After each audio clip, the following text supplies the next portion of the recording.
जी अस्सलाम वालेकुम, मैं हूं रफ़ीक अमान। आज हमने अचानक मरियम नवाज़ अस्पताल तुलंबा का विज़िट किया है जी। तो यहाँ पर देखते हैं कि आया डॉक्टर साहबान और अमला जो है वो मौजूद हैं कि ये नहीं है। आए ज़रा चलते हैं कि डॉक्टर साहब मौजूद है या नहीं। आए आपको दिखाते हैं जी। जी अस्सलाम वालेकुम जी डॉक्टर साहब, अस्सलाम वालेकुम जी। जी डॉक्टर साहब क्या नाम है जनाब? मेरा नाम डॉक्टर नूर इस्लाम राज है। जी माशाल्लाह।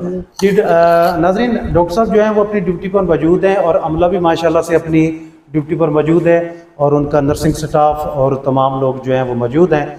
तो माशाल्लाह से ये मरियम नवाज़ हॉस्पिटल तुलंबा जो है वो मरीज़ों का बर वक्त जो है इंशाल्लाह ताला इलाज के लिए अमला और डॉक्टर जो हैं वो मौजूद हैं। थैंक यू डॉक्टर साहब, शुक्रिया।